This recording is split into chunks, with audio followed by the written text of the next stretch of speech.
José María Raya. Hola, muy buenos días, en primer lugar.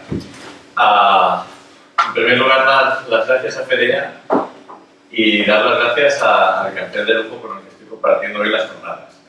Y yo sé que eso se suele decir siempre, pero hoy vais a ver que es verdad. Me voy a coger un minuto, pero yo prometo no pasar de tiempo, de cumplir eso de que los profes siempre se pasan, pues no, yo voy a tratar de no hacerlo.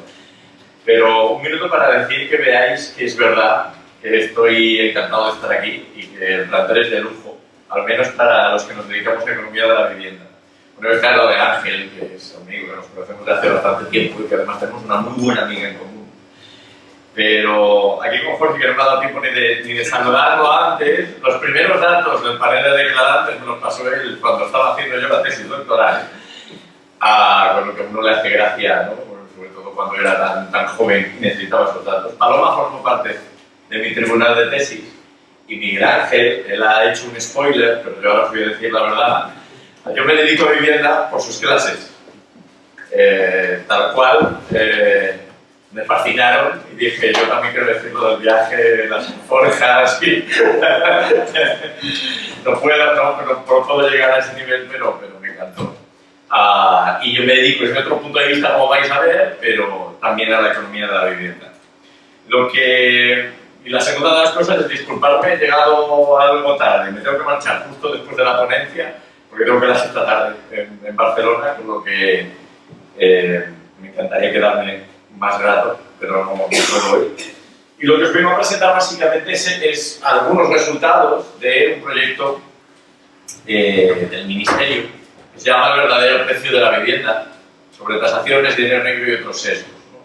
Y ahora preciso el título, antes de que Miguel Ángel me diga o me critique lo del verdadero precio de la vivienda. Precios de la vivienda, él ya lo ha dicho, hay infinitos, no hay uno bueno ni uno malo, depende de la acción del sector público.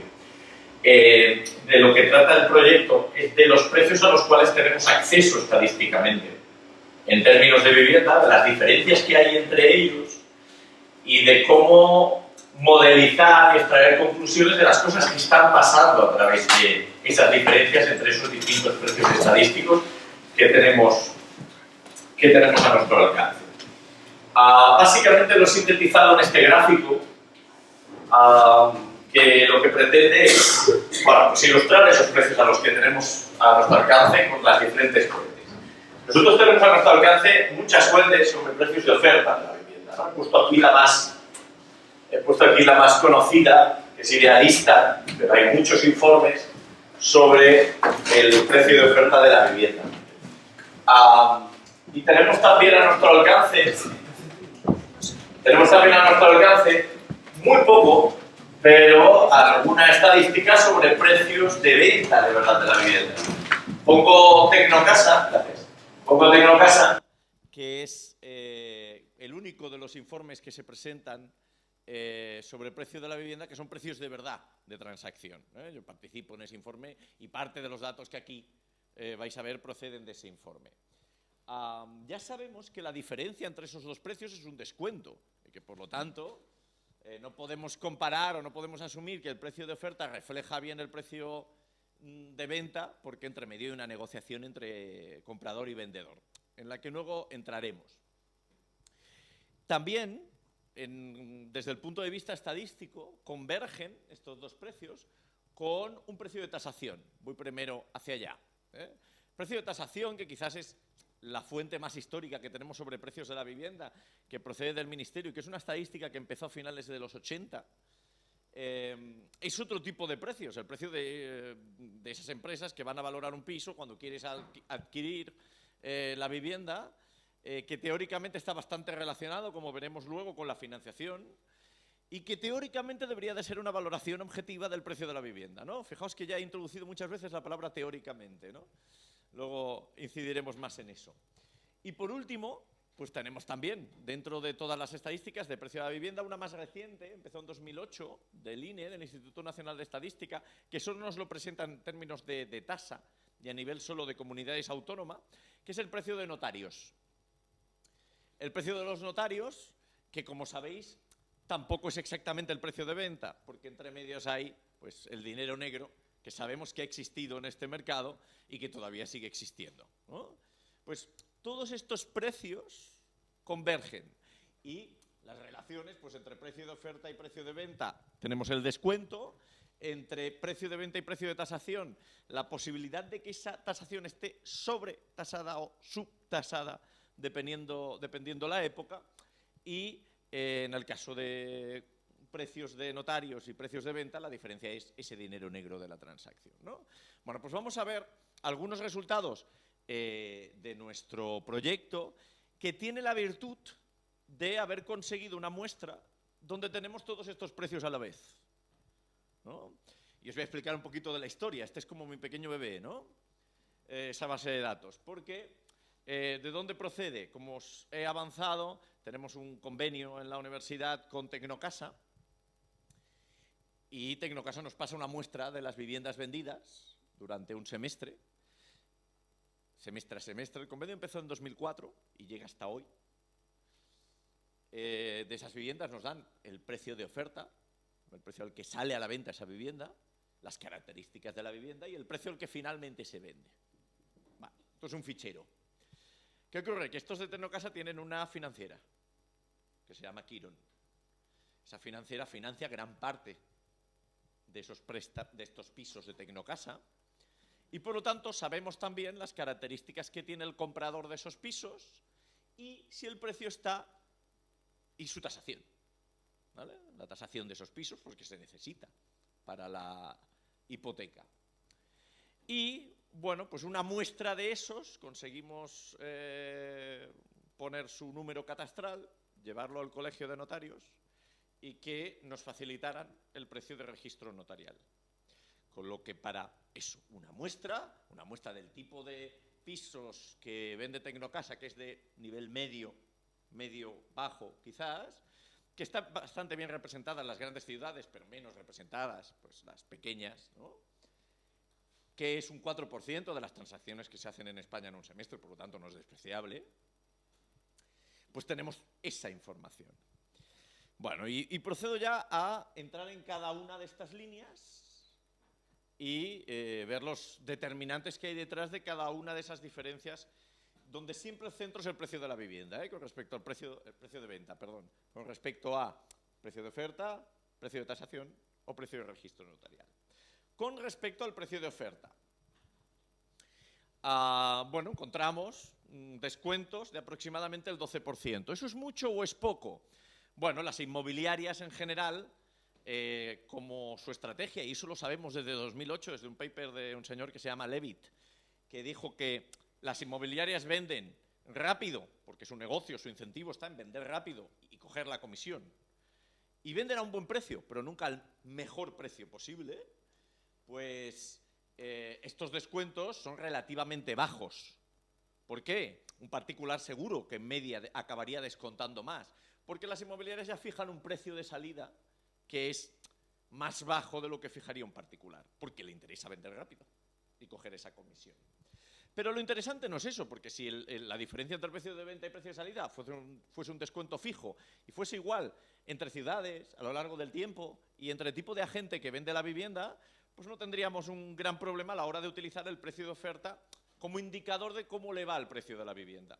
El problema es que estos descuentos son distintos entre tipo de ciudades, entre momentos económicos y entre incluso, y esto va a ser interesante, incidiré en la siguiente slide, en la siguiente transparencia, entre tipo de agente que vende el piso. Entre tipos de momentos, pues aquí tienen dos indicadores. En el descuento mínimo se alcanza en el año en el que más viviendas se iniciaron en España, el punto álgido del boom inmobiliario, que fue 2006. Ahí el descuento medio estaba alrededor del 6%, que ya ven que es muy pequeño, un 5,8%. Mientras que en 2012, ese descuento, que de nuevo es justo el momento contrario, plena crisis económica, el peor momento del mercado de la vivienda de los últimos años, pues rondaba el 15%, 14,30%. Más interesante, resulta que además pudimos mezclar esta base de datos con datos de pisos vendidos por una entidad bancaria. ¿Qué implica eso? Que podemos ver las diferencias de cómo venden los pisos las inmobiliarias a cómo venden los pisos los bancos. Y no es trivial, porque de entrada ya sabíamos, ya se había estudiado, sabéis que España es un país distinto por muchas razones, ¿no? Una de las razones por las que es un país distinto es porque los bancos también venden viviendas, ¿no? Esto no lo encuentras por ahí. Y esto, afortunadamente, para los investigadores es una maravilla, porque nos permite poder publicar papers, porque los americanos no pueden competir con esto, no nos pueden hacer la competencia. Por lo tanto, para nosotros es maravilloso. Mezclando cómo venden pisos inmobiliarias y cómo venden pisos bancos, obtenemos este cuadrito, ¿vale?, que procede de unas estimaciones de estas que hacemos nosotros de varios modelos, donde aquí tenéis como las variables dependientes de cada uno de esos modelos, el precio de venta, el precio de oferta, el descuento entre precio de venta y precio de oferta y el tiempo en el que se ha vendido la vivienda. Y fíjense, antes les había dicho que las inmobiliarias tienen un incentivo a vender deprisa, a vender con un rápido, pero a un precio que quizás no es el mejor posible, porque su incentivo es la comisión, ¿no? ¿Cómo venden los bancos? Es quizás la gran pregunta. Había dos fuerzas en la venta de los bancos que caminan en sentido contrario. O sea, fuerza A, los pisos son de los bancos, por lo tanto los bancos pueden tratar de maximizar su propio beneficio y obtener el mejor precio posible, ¿no? Esta sería una fuerza A, que tendería a vender los pisos más lentamente y a venderlo a un precio más alto, seguro. ¿Qué ocurre? Que sabemos que en esa época había una fuerza B. La fuerza B es que la actividad de los bancos no debe ser vender pisos. El Banco de España lo sabe. Como lo sabe y como esos pisos en los balances de los bancos eran un problema, el Banco de España impuso unas importantes provisiones a los balances de los bancos para que los bancos vendieran sus pisos deprisa y se los sacaran del balance, porque era un activo que además estaba sobrevalorado en esos balances. ¿Cuál de las dos fuerzas se impuso? Bueno, los resultados que tienen aquí se pueden leer como la diferencia entre banco e inmobiliaria. Fijaos que todos los signos son positivos y estadísticamente significativos, que es lo que quieren decir estas estrellitas. Eso quiere decir que los bancos vendieron a un mayor precio, que lo pusieron en oferta a un precio más alto todavía, que descontaron más y que además vendieron más lentamente que las inmobiliarias. Y ahora me entretengo muy poquito, porque tiene una lectura que es muy chula desde mi punto de vista. Es decir, lectura A, la primera lectura que tenemos ya a partir de aquí es la fuerza que dominó fue que los pisos eran propiedad de los bancos y los bancos maximizaron sus beneficios. Esa es la fuerza que dominó. Y por lo tanto esas provisiones tan fuertes que puso el Banco de España, pues al final no sirvieron para que los bancos vendieran los activos rápidamente. Los bancos se lo tomaron con calma para sacar el mejor beneficio posible. Esa es la primera lectura, que procede de ver este precio de venta superior al precio de venta de las inmobiliarias. Segunda lectura procede de este precio de oferta todavía superior. La segunda lectura procede de qué estrategia comercial utilizaron los bancos para vender. Hay una estrategia muy conocida en toda la economía del comportamiento que se basa en fijar un precio de oferta muy alto, descontar mucho para dejar en el cliente la sensación de que le has ofrecido un buen trato. Seguro que habrán escuchado mucho a lo largo de esta crisis económica que los bancos vendían los pisos muy baratos, porque se ha dicho, eso ha sido un vox populi, que vendían pisos baratos. Si puedes, compra un piso de un banco. El motivo está aquí. El banco descontaba más que cualquier inmobiliaria y dejaba esa sensación de buen trato en el comprador final, cuando realmente estaba pagando más. Pero era producto de una fijación más alta de precio de oferta. ¿Con qué objetivo? Bueno, sabéis que los bancos a principios de la crisis económica no tenían una buena reputación y ha sido una manera más de las muchas que han utilizado de ganar reputación. Ganar reputación con el consumidor, de decir, bueno, no son tan malos estos bancos que me ofrecen pisos más baratos, ¿no? O me deja la sensación de tener pisos más baratos. detrás de cada paper o de cada relación que vamos a utilizar, pues he puesto algunas recomendaciones. Recomendaciones de este enlace entre precios de oferta y precios de venta. 1, ojo con utilizar datos de oferta para predecir precios. Ojo, porque se hace mucho. Los datos de oferta son muy sesgados. Y no solo son sesgados, sino que ese sesgo es diferente por ciudades, por tiempo, por tipo de agente. Ojo con utilizar esos datos para predecir precios de venta. Porque tenemos como mucha necesidad de predecir precios de venta porque no tenemos un buen indicador de precios en el mercado de la vivienda. Eso ya se ha dicho hoy aquí. 2, las provisiones no han servido para que los bancos vendan deprisa y se quiten los pisos de su balance rápidamente. La prueba es que todavía a día de hoy hay pisos en los balances de los bancos, y bastantes. Y 3, bueno, pues los bancos han utilizado esa capacidad de financiación, ese balance fuerte que tienen, para sacar el máximo beneficio posible. Y si eso implicaba hacer mejores créditos con sus pisos y con los otros, se hacía. Y si eso implicaba sostener el piso más tiempo, se hacía, ¿no? Y al final, por lo tanto, ese poder que el Banco de España trataba de ejercer sobre los bancos para que se fueran sus activos rápidamente, no ha podido ejercerlo. O no ha sido suficiente. Relación 2. Quizás ese gráfico de arriba, quizás ese es el gráfico de mi vida, y ahora entenderán por qué. La relación 2 es la que hay entre el precio de venta y el precio de tasación. ¿Para qué se utiliza la tasación? Lo hemos dicho antes, para solicitar un préstamo hipotecario. Teóricamente, ¿qué debe de cumplir un préstamo hipotecario? Bueno, para el Banco de España lo que debe de cumplir es que ese préstamo no sea excesivamente arriesgado. ¿Cómo evalúa que el Banco de España que no sea excesivamente arriesgado?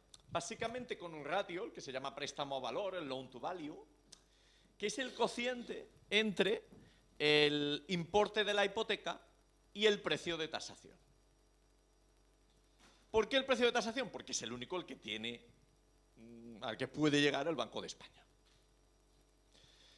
Lo que dice el Banco de España es, tenemos que intentar que ese cociente, que teóricamente el Banco de España no pensaba en precio de tasación, pensaba en el cociente hipoteca, precio de la vivienda.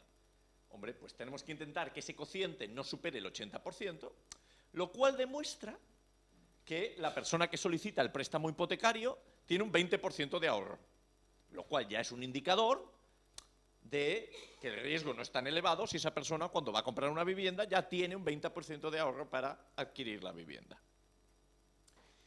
Bien.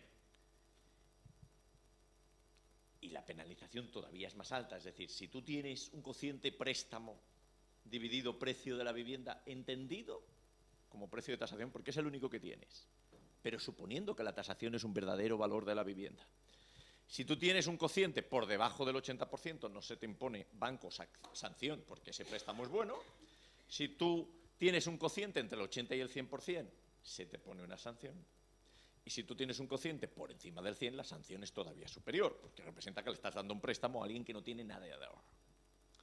Bien, situémonos en los tiempos de la burbuja inmobiliaria. Ya les digo yo, en mi base de datos hay préstamos hipotecarios a personas que no tenían trabajo. Por sintetizar el dato quizás más bestia, ¿vale? Es decir, te viene una persona parada, te pide un préstamo hipotecario y se lo das. Evidentemente muchísimos a personas con contratos temporales y nula formación, por lo tanto nula expectativa de mejora futura. ¿Por qué daban los bancos los créditos? Bueno, porque tenían una expectativa de crecimiento de precios, ¿no? Y por lo tanto, de que a malas se quedaban con la vivienda y eso iba a ser un buen activo. ¿Cómo es que el Banco de España no lo pudo impedir? Porque los bancos utilizaron el circunvent inglés, que no me sale una traducción apropiada, pero que básicamente sería, pues bueno, coger un atajo para que el Banco de España no se dé cuenta que yo estoy haciendo préstamos indebidos. ¿Cuál es el atajo? Como el Banco de España solo conoce el precio de tasación, déjenme simular la situación. Pongamos que una persona compra un piso por 300.000 euros en el 2006. Esa persona no tiene nada de ahorro. Por lo tanto, debe solicitar 300.000 o más para pagar los impuestos que os nombraban antes. Pero el banco no puede dar un préstamo por más del 80%, es decir, no debería de dar más de 240.000 euros. ¿Qué puedes hacer? Hombre, puedes llamar a tu tasadora y decirle, ¿y si me tasas el piso por 400.000?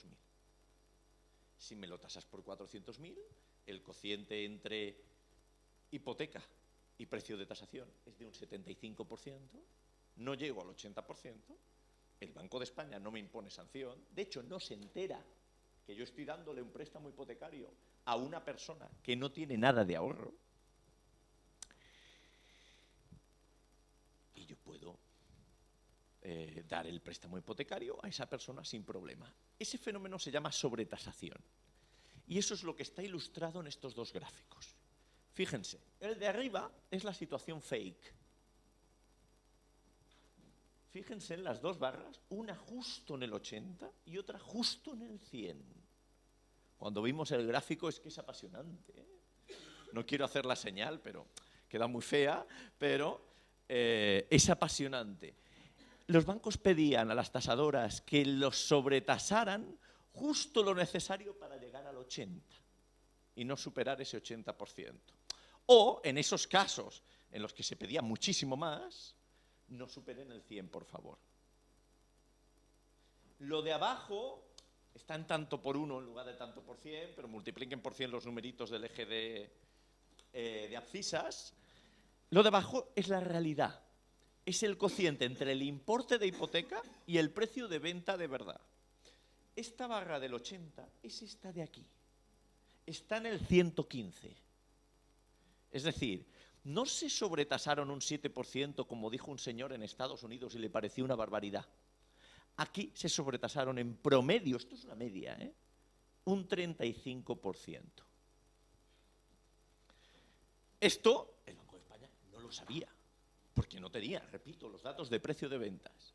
Fíjense, si no lo tenía, que nosotros hacemos este gráfico en el 2014-15 por primera vez, y este año, en el 2019, hay un informe de Olimpia Bover del Banco de España que obtienen un 37 en lugar de un 35. Ahí nos vamos a pelear por los 2 puntos porcentuales para una muestra mucho más grande, porque a posteriori el Banco de España ha podido conseguir esa información.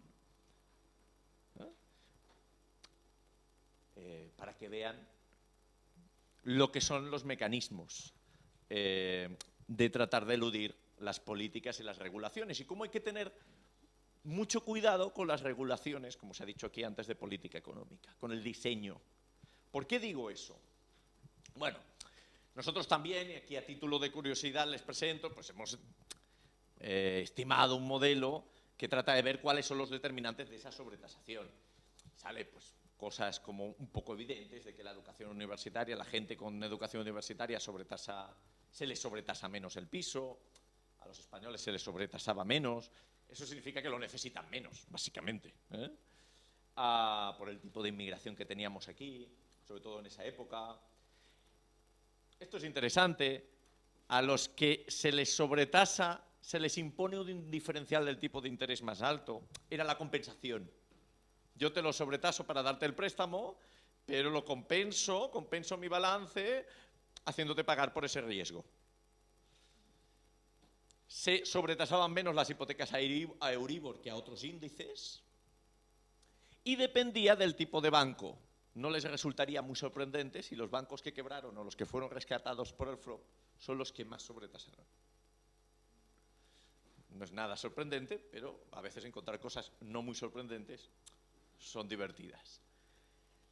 Y por último, recomendaciones aquí. Bueno, pues primero, tener muy claro que el precio de tasación no es un precio que de verdad ilustre el precio de mercado. Si quieren una estimación muy divertida también, no puedo entrar en detalles, pero una estimación muy divertida es que hacíamos modelos hedónicos de precios de tasaciones y de precios de venta de verdad. Los precios de venta de verdad se explicaban por las características de la vivienda, los precios de tasaciones no se explicaban por nada. Es decir, que las tasaciones daban la sensación que hubo un momento en el que eran, esto vale un poco así. porque no había nada que las explicara.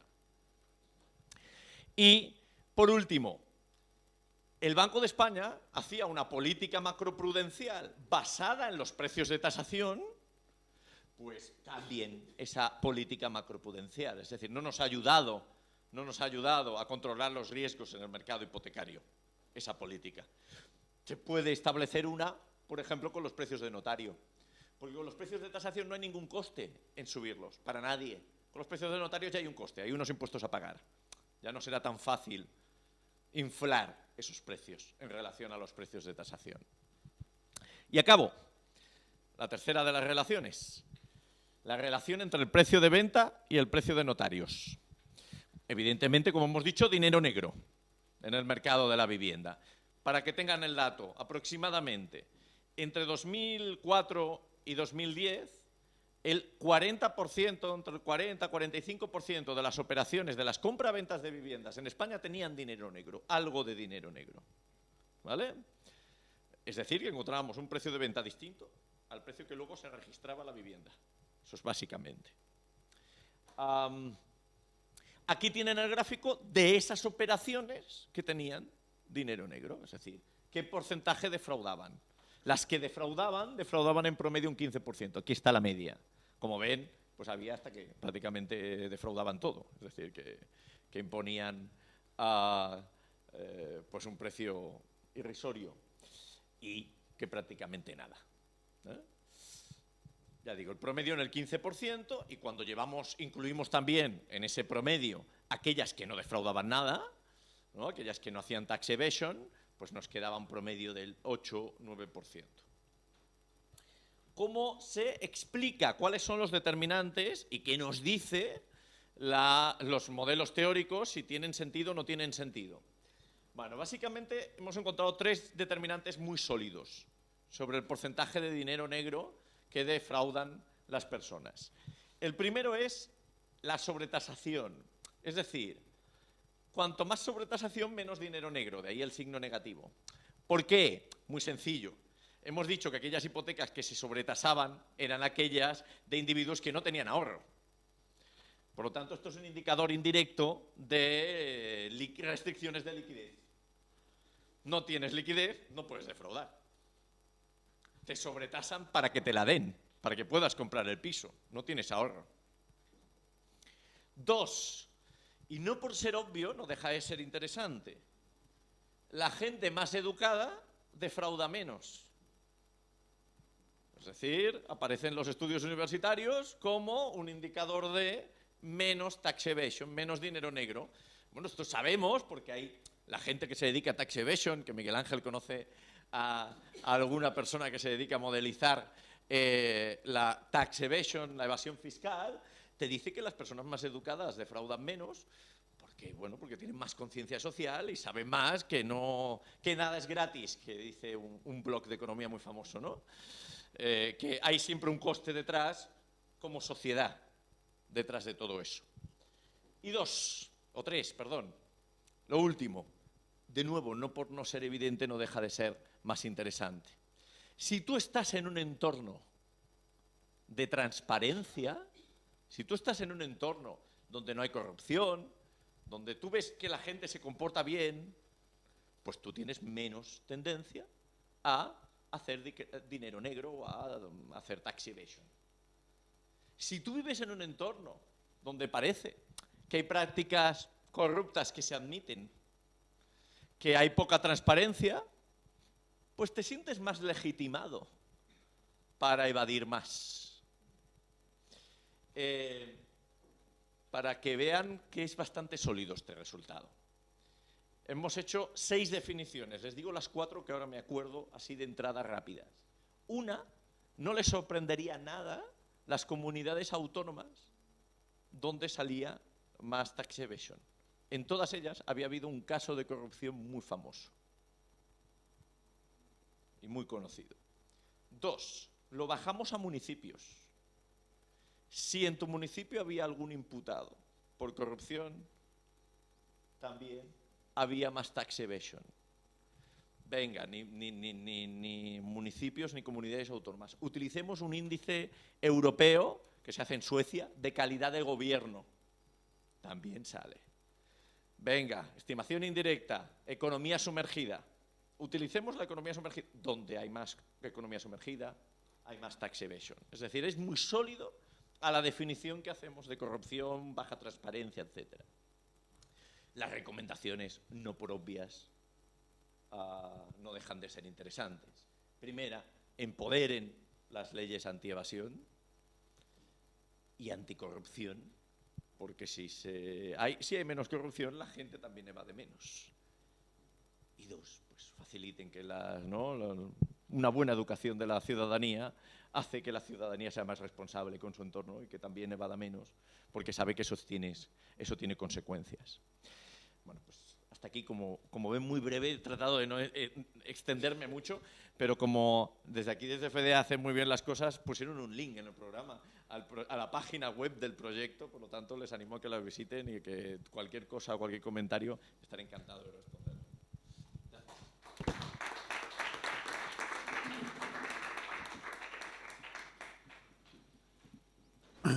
Bueno, ¿alguna pregunta o comentario?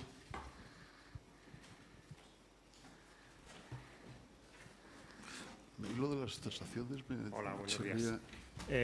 No, primero una duda que probablemente has comentado, pero se me ha pasado, que en los gráficos, sobre todo el gráfico de tu vida, que a qué periodo temporal se refiere la muestra, que supongo que lo has dicho.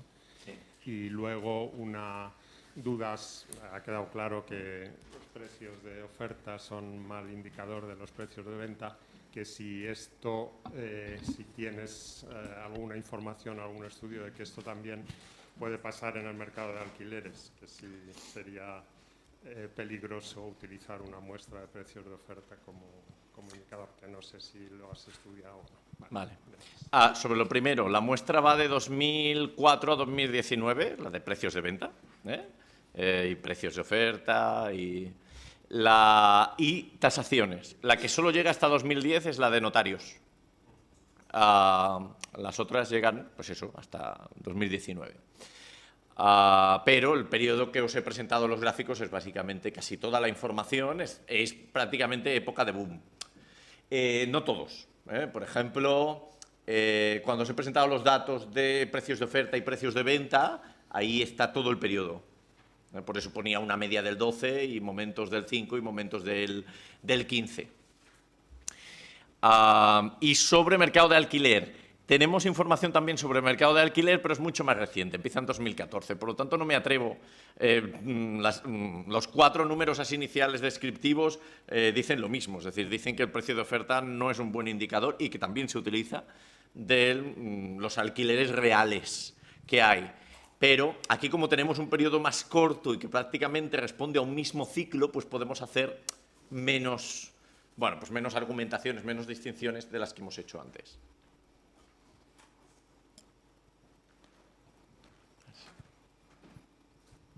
Bueno, también. Bien, yo encuentro que es un trabajo muy interesante y además has sacado a colación temas que han ido saliendo gradualmente, algunos de ellos, como has dicho, en algún artículo reciente del Banco de España.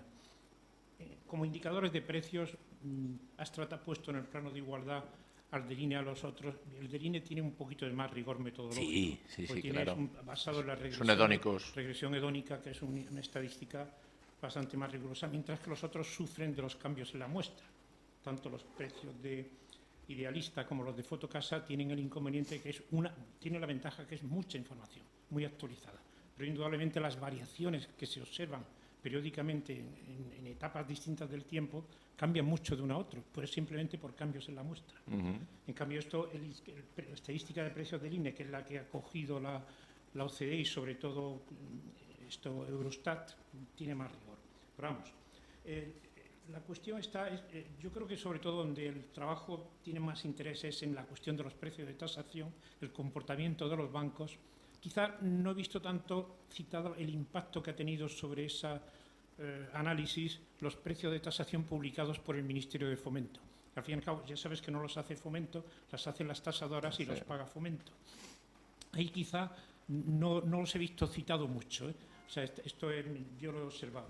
Y luego, sobre todo, has sacado una conclusión importante, que es que los bancos no bajaron mucho los precios, pero es que había una situación que se dio también, que por lo que yo escuché, es que en aquel momento los bancos, cuando alguien iba a comprarle una vivienda de las que tenía, sometida a un régimen de provisiones férreo, el banco prestaba al 100% si le compraban una de esas su vivienda. En cambio, si alguien iba a un banco, pedía un crédito para comprarse una vivienda en el mercado, el banco aplicaba rigurosamente el 80%, pero si le comprabas al banco una de las viviendas que tenía allí, el banco te prestaba el 100%, lo cual indudablemente ahí el Banco de España hizo la vista gorda porque había todo tipo de trampas porque no sabías qué precio en realidad utilizar. Y creo que sobre todo el fallo del Banco de España en todo esto, y eso lo has subrayado, aunque te has quedado ahí, es que el Banco de España se concentró sobre todo en la relación loan to value, préstamo-valor. Y, sin embargo, el Banco de España no utilizó, por ejemplo, una fórmula que emplea el Banco de Inglaterra, que es el esfuerzo de acceso sobre la renta disponible. Porque estaba claro que en estos casos en los cuales ha habido sobretasación, casos que socialmente ha sido muy doloroso, porque gran parte de los desahucios se han debido a esos excesos de tasación. Sin embargo, el Banco de España se conformó simplemente con el 80%, eso subiendo el precio para que con un determinado préstamo se llegara al 80% y no utilizó para nada esta relación del esfuerzo, porque se hubiera visto que en muchos de estos casos esa gente en la vida iba a poder pagar esos precios. Esa gente lo único que podía era pagar malamente un alquiler. Un conjunto muy interesante todo. Bueno, pues muy rápido, muchas gracias. Bueno, aprovecho. Yo he leído mucho a Julio, por lo tanto, que intervenga en una explicación mía también me hace especial gracia. Bueno, estoy tan de acuerdo en todo que hasta puedo soltar alguna anécdota. El INE hace este precio de notarios porque, como presidente del INE, cuando se establece esta estadística es Jaume García Villar. Jaume García Villar es mi director de tesis. Llevábamos muchos años discutiendo sobre los problemas que habían de estadísticas en el mercado de la vivienda, ¿no? Entonces él llegó con, hay que poner una estadística mejor y evidentemente técnicamente es infinitamente superior. Ya la fuente es mejor, porque es mejor los precios de notario que los precios de tasación en origen y además están mejor tratados, infinitamente mejor tratados, porque hay un hedónico hecho. Dos, aquí hay gente de bancos que quizás nos podrán decir si sí o si no, pero da la sensación de que sí, de que el banco aprovechaba esa ventaja en financiación y daba créditos diferentes para sus pisos que para los pisos que no eran de ellos, ¿no? Y diferente significa pues dar el 100% en lugar del 80%. Y si queremos medir de verdad cómo varía los problemas que tienen las familias para adquirir viviendas, el buen indicador es el esfuerzo que se nos ha dicho aquí, que además subió bastante durante esos años, muchísimo. Este es un indicador público que hace el Banco de España y que además el Banco de España puede hacer un poquito más fino, porque también a veces ha estado basado en unos precios de tasación que sabemos que estaban inflados. Por aquí también habían... ¿Los problemas estadísticos con el precio de la vivienda que tenemos en España serán de igual manera en los países europeos o somos...? Se dan en muchos lugares, pero se dan menos. Por ejemplo, para ponerte un caso paradigmático, todos los que conozcáis estadísticas de precios en Estados Unidos, pues hay un índice que es el Case-Shiller, que son precios de venta de verdad, que tiene defectos porque es solo para grandes ciudades, pero son precios de venta de verdad. O sea, aquí yo creo que el gran error se cometió cuando en los 80 se tomó la decisión de discriminar entre hacer una estadística barata y hacer una estadística buena. La barata era con precios de tasación, porque tasadoras son pocas, la información venía relativamente barata al ministerio. Sin embargo, se podía haber hecho en aquel momento un convenio con inmobiliarias y podría haber dado una estadística mucho más real en términos de que fuesen precios de venta de verdad. Y no se hizo, ¿no? Por lo tanto, yo creo que aquí padecemos un problema histórico que hemos solucionado un poquito, sobre todo a partir de la estadística del INE. Y Paloma también quería decir algo. Una puntualización sobre las estadísticas. La estadística del INE se construyó para construir un índice basado en la metodología hedónica. Es el resultado del acuerdo dentro de Eurostat para construir un índice que sea comparable en todas las ciudades. Entonces yo recuerdo que me comentaban que el banco en España, el INE de español, no el Banco de España, el INE español defendía el construir un índice basado en tasaciones, porque es de donde teníamos microdatos y la decisión final fue un índice basado en precios de transacción y lo único, básicamente notarios. Entonces esta es la razón fundamental, no fue una imposición de Eurostat para garantizar esa homogeneidad, ¿no? Y estaban, la verdad es que no les gustó nada al INE español el hacer esto porque tenían menos información, ¿no? Y bueno, tenía algún comentario más, pero está bien. Sí, el segundo comentario es sobre, me parece interesantísimo, es difícil tener esas bases de datos, o sea, enhorabuena por ir recogiendo, ¿no? Pero yo sí que tengo alguna experiencia en la estimación de las diferencias entre los precios de transacción y los precios de tasación en el Reino Unido. Precisamente unos colegas míos con los que trabajo tienen publicados varios artículos en los que los comparan y muestran cómo en esos mercados, he dicho los precios de transacción, pero son los asking prices, los precios de oferta, cómo los precios de los asking prices pueden crecer muy por encima o muy por debajo dependiendo del ciclo económico. Son fuertemente asociados al ciclo y en algunos momentos precio de transacción y precio de tasaciones, precio de asking price, precio de oferta y precio de transacciones son exactamente los mismos y a veces el precio de transacción es superior al precio de oferta en épocas de pico. O sea que la dependencia del ciclo económico, que es al final la dependencia de la percepción del individuo de lo que está comprando y cuál es el valor futuro que puede tener esa vivienda, afecta a los precios de transacción. Es decir, el acuerdo entre la intermediación, esa reducción del 15%, varía.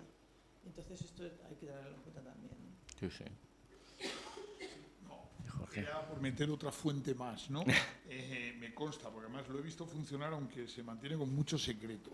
Los precios de referencia de catastro. Ah, sí. Es decir, hace ya muchos años estuvimos en una reunión casi clandestina en catastro, cuando estaba José María Laveaga, y nos enseñaron con redes neuronales lo que hacía el INE. Claro, esto ahora, en la época del Big Data, estoy hablando de una cosa hace 15 años, es decir, ahora he visto cosas, de hecho creo que el Banco de España ya tiene algún tipo de proyecto para avanzar por aquí. Vamos, sí que he visto, yo recuerdo, y hablo de hace lo menos 15 años, yo acababa de comprar mi casa, incluso José María Laveaga estaba por Fedea en aquella época, justamente en relación al inmueble etcétera. Y meter la dirección, el dato, y más o menos un 1%, 2% clavaba el precio. Claro, si tú vuelcas, aquello vivía de los valores catastrales, de las transacciones de notarios, de registradores, de inmobiliarias, todo volcado. Realmente no creo que sea, además en la época del Big Data, tan difícil tener una buena estadística porque tienes muchas fuentes de información. Es decir, con lo cual, bueno, si controlas bien los desvíos, etcétera, y bueno, te quería preguntar si conocías alguna experiencia fuera de España en esta... No la conocía, pero dicen que cuando uno llega a una montaña tiene que vislumbrar la siguiente, ¿no? Ya sé la siguiente base de datos que quiero mezclar aquí, que es la de referencia catastral, que evidentemente sabía que existían los valores catastrales, pero pues no sabía que tenían esa precisión. Eso, como aparte la percepción que tenemos es otra, porque como siempre lo que se aplica para en términos del IBI es un porcentaje, como cada ayuntamiento cambia y tal, te hace tener una imagen, como que es un precio muy distorsionado. Que tiene de catastral. Pero no es el valor catastral. Vale. Sí, muchas experiencias en valoración automática. Conocerás la literatura en la que utiliza no solo redes neuronales, sino utilizan también árboles de decisión, tratando de afinar. La precisión es enorme, 99,5%, pero para datos que observas en el tiempo. No son capaces de predecir a futuro. O por lo menos tienen unos errores muy altos. Y esa es una de los debates.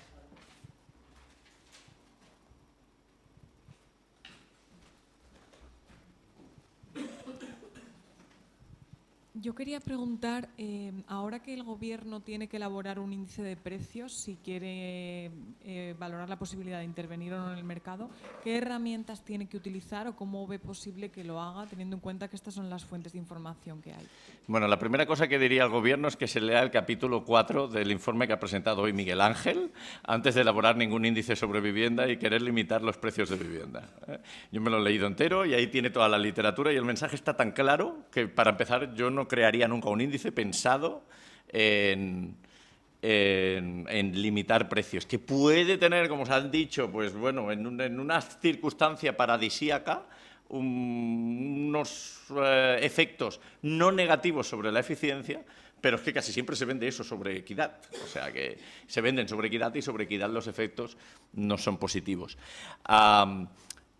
Si luego yo tengo que crear un índice, pues para empezar no hagamos el mismo error, no cometamos el mismo error, alejémonos de los precios de tasación, alejémonos de precios de oferta y, por lo tanto, construyamos un índice que, como es verdad que el dinero negro es decreciente, se pueden utilizar los precios de notarios, el INE solo ofrece las tasas, pero detrás tiene precios de notarios, utilicémoslos, el dato micro, o hagamos un convenio con las principales inmobiliarias y obtengamos precios de venta también. Son las dos posibilidades. 30 segundos por alusión. No, es que lamento haber sido torpe en mi presentación. Cuando yo hablaba de la sobrevaloración, lo que decía es, todo lo demás constante, es decir, dadas las mismas preferencias de los agentes, dadas las mismas rentas de ciclo vital, dados los mismos tipos de intereses reales, dada el mismo comportamiento de la industria de la construcción, dado el mismo comportamiento de los precios del suelo, el Gobierno puede estar operando infinitas políticas dando lugar al mismo stock de vivienda. Y, por tanto, el mismo stock de vivienda puede ser consistente con infinitos precios al productor de las viviendas existentes y, por tanto, con infinitas redistribuciones de renta intergeneracionales. La noción de sobrevaloración no tiene sentido. Entiendo que en algún sentido es lo más heterodoxo del paper. Y no es una conclusión mía. Ya me gustaría haber sido tan listo como para hacer lo que otra gente más lista que yo ha hecho en otros contextos. Pero la noción de sobrevaloración no tiene sentido alguno en un marco en el que los individuos no están liquidity constrained, etcétera, etcétera, etcétera.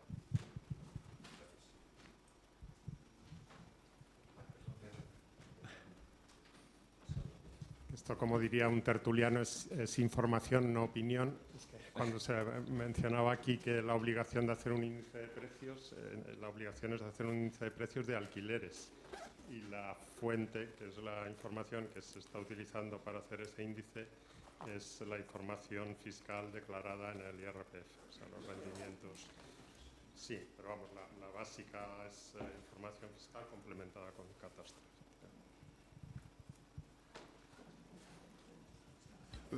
Una pregunta. ¿Esas sobretasaciones de los años de la crisis se han corregido? O sea, en los años de crisis ha habido menos, sí. O sea, perdón, sí. de los años de boom, después se han corregido, ha habido menos sobretasaciones. De hecho, lo que no ha pasado aquí, o no está tan claro que haya pasado, sí que pasa en otros países, porque ahí está también estudiado el fenómeno de la subtasación. Es decir, llega la crisis y los bancos lo que hacen es justo lo contrario, porque aquí además cerraron grifo, ¿no? Esto Paloma lo ha dicho antes, ¿no? Cerraron un grifo de crédito, con lo cual una manera de cerrar grifo es decir, no, usted me pide una hipoteca por un piso que no vale, ¿no? Con comillas, de acuerdo a lo que acaba de decir Miguel Ángel, eso. Aquí no tenemos tan claro porque hemos visto subtasaciones y hemos visto sobretasaciones, pero sí que es verdad que la media quedaba prácticamente ya en inexistente desde 2010 a 2014-15. Si hemos aprendido algo. No tengo que no se haya aprendido, sino que en ese momento no me interesaba, porque hay voces de que en los últimos 2 años ha vuelto a aparecer ese fenómeno. Pero hay voces, esto no he podido comprobarlo con datos. ¿Alguien más?